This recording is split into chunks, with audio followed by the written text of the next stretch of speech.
Hi Ministers, welcome back to my channel. Consistency is very important to me right now, so I have to make this video even though it's like 3:48 p.m. in Trinidad and Tobago. And you know we're keeping up with the Harry Potter theme that we're going with. I'm using a cheap piece of crap tripod. You don't care about these things. Moving on. Today, we're gonna be doing something kind of fun. We're gonna be reading a Harry Potter fan fiction. Now, fan fiction is usually sexual. Usually a couple that will never get together in a million, bajillion years. And it's also usually very sexual. I said that twice because it's usually very sexual. Now, I know some people who like really into reading these like erotic things. But you know, we can't talk about that too loudly, otherwise YouTube will do what? Demonetize. I don't even know, what am I even doing? We're gonna read some damn Harry Potter fan fiction that's Harry and Draco, because that's a big thing apparently. They're called Drarry, and I peeked at some of the summary, and let me tell you, it's spicy. Let's just go. It's called Snitch a Kiss. I don't know if I should say the author's name, but I'll put it on the screen. Snitch a Kiss. Harry eyed the new screen setup on the side of the Quidditch stadium suspiciously. This was the first game where it was in use. Right now, the screen was panning around the stadium seats, with large letters inscribed above it that said, Snitch a Kiss. To help improve the invention, Dumbledore had the bright idea to add a charm that caused the screen to focus on two people that were in proximity to each other, who had the most chemistry. Dylan Pidge, it says you're the writer. I'm calling you out. I'm calling you by your name. Is it not supposed to, like, they give out the answer like immediately? Like, I looked up Drarry fanfiction, so I already know. Well, then again, I already knew what I wanted. Okay, let's skip the beer, let's skip the foreplay. We're not about that. Let's just skip right to the immediate action. Already, Hermione and Ron had been zoomed in on, along with Neville and Luna. Neville and Luna. I mentioned that in a song I wrote from Luna Lovegood's perspective. Never doing that again. The latter being a surprise to everyone, especially Neville. He didn't seem to mind once his mouth was occupied by Luna's. In fact, one could say that he looked positively blissful. It's not bad writing so far, I can't drag them there, it's pretty decent writing. However, Harry wasn't as excited. Oh wait, I just skipped past the fact that Dumbledore is not dead in this story. Meaning that they're kind of like teenagers. Like, I find that so creepy.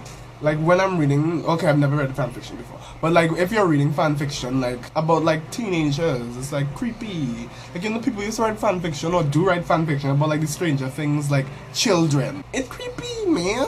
However, Harry wasn't excited, blah blah blah. Since the beginning of the year, Ginny had been giving subtle hints for him to make a move. And since the announcement of the Snitch a Kiss, Ginny had not so subtly suggested for him to fly over to her during the game to help show him that they were the perfect match. Truthfully, Harry would rather kiss a toad. Just have to say that you're fine when you're not really fine. Shots were fired. Now here he was, doing his best not to fly anywhere near Ginny's demanding eyes.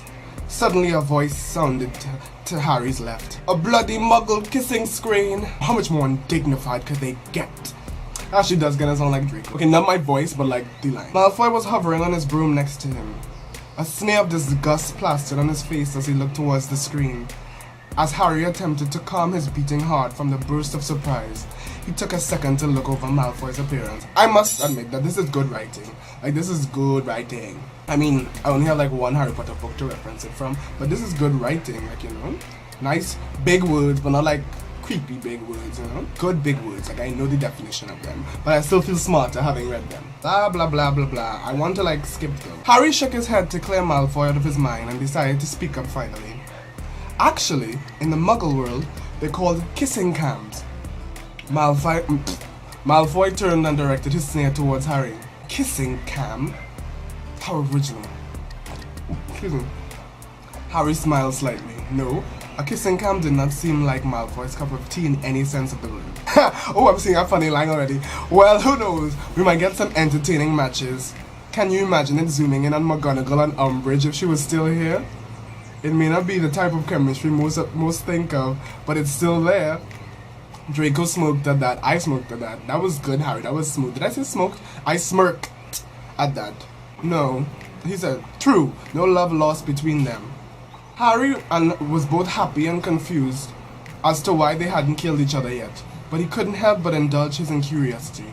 And now we have background music courtesy of me, Madry, who has been playing the same 5 songs for the past week. So we're moving on. After each insult, the two boys flew closer and closer together. Only when they couldn't hear the roaring of the crowds did they realize the entire stadium went silent. The rest of the Quidditch players, both Gryffindor and Slytherin, had stopped flying around as well, now only hovering in the air. Harry worriedly looked around and noticed that everyone was staring wide-eyed and open-mouthed at his screen. Harry cautiously followed their gaze and abruptly balanced himself. What'd I say? Did I read, I think? Abruptly blanched himself. Yeah. Draco seemed to have not caught on yet. I wish I was Emma Chamberlain right now so I could scream at my mother to stop singing the same things over and over, and she would listen and not throw a shoe at me. What the bloody hell is everyone? The silence recommenced. I really hate this background music. On the screen was Harry, messy-haired and wide-eyed, staring back at himself, with Draco finally doing the same next to him. The picture was zoomed out enough to show both of their profiles awkwardly bobbing in the air on their brooms.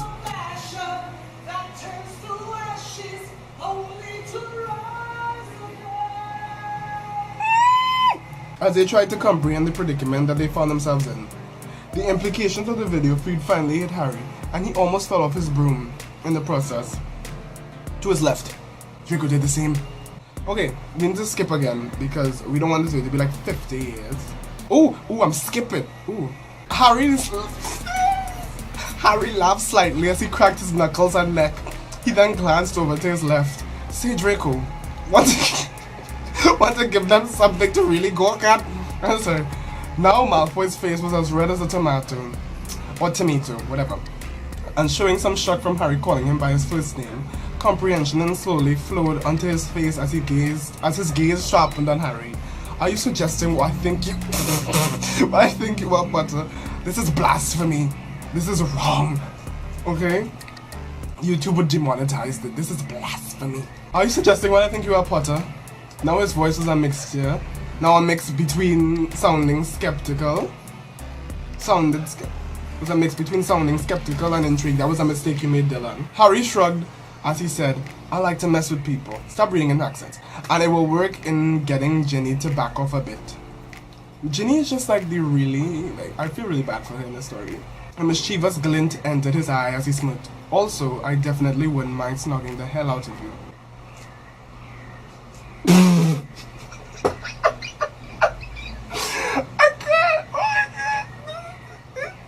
This is so uncomfortable. And it doesn't make any sense.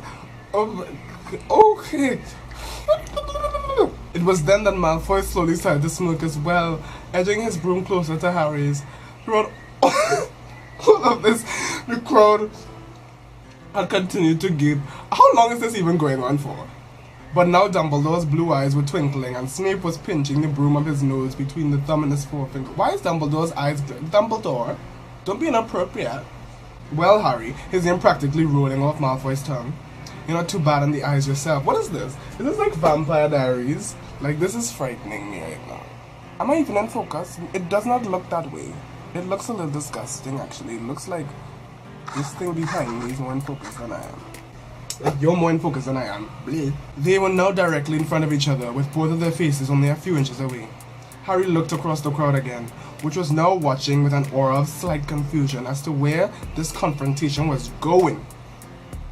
Harry turned back to Malfoy and gave him a wink. Well, Draco, ready to snitch a kiss? Oh, God. Malfoy then rolled his eyes as he grabbed Harry's Quidditch robes as Harry did the same to Draco's. They both shared one last heated and amused look before they fully leaned in, their eyes fluttering closed as they moved forward.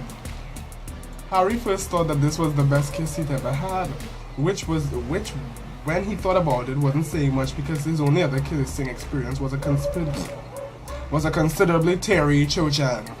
That is actually good because like that's actually what she was in the books. I just read the Harry Potter wiki, so I know that it was supposed to be wet. He even said that in the movie. How was it? Wet. Harry's next thought was one of surprise when a tongue entered his mouth. After that, Harry didn't do much thinking at all. He had much more important things to be worrying about, like returning the favor. By the time the two pulled away a couple of minutes later, nobody kisses for a couple of minutes. Don't do me that. Don't do me that. Their hands had migrated to each other's heads, and each of their lips had turned a light red and was slightly swollen. They grinned at each other one last time before turning back to the crowd. We're done. We're done. Also, it's almost finished anyway, but we're done. I. Just back the white guy. What does he think? Okay, no, I can't remember the reference. I think it's a mixture of Turn Me On and Barbie things. Who the rain is coming. So yeah, guys, thank you guys so much for watching. The rain is coming. Okay, Trinidad is coming. Rain is coming. Rain is coming. But thank you guys so much for watching. This was very weird, but kind of fun, but kind of cringy. But now I kind of want to read one with Dolores Umbridge and Minerva McGonagall. Because why not? Or like Hermione and Dobby. Ooh, that's nasty. That's nasty. Does Dobby even have privates? Ooh, it probably exists somewhere on the internet, to be honest. But yeah, I'm doing all these blasted Harry Potter videos because I'm making a Harry Potter EP, 6 songs inspired by the series. This is the part where I'm supposed to have a song, but R.I.P. Okay, I'll just do the rap battle. That song part is dead. But Hermione and Dobby, I'm actually very curious to see if that's a real thing. Leave your thoughts down below. Did you enjoy this Drarry fanfiction? I didn't think it was poorly written at all, but it was just super obvious, like from the get-go. I mean, I was searching for Drarry, so I got what I wanted. But I know a little bit more of a storyline, maybe, you know, like just a little bit more would have been better. But it was more like an essay versus like a whole novel, which is good because I didn't want to read a whole novel. Let me know your thoughts down below. Let me know if you've read worse fanfiction than this or scarier fanfiction than this. Send it to me, and we will read it here on the channel, okay? It has to be Harry Potter related, of course. But thank you guys so much for watching. Thank you for watching the rap battle. Go vote there. Remember to go vote. And I'll see you guys in my next video. Bye, Menosos!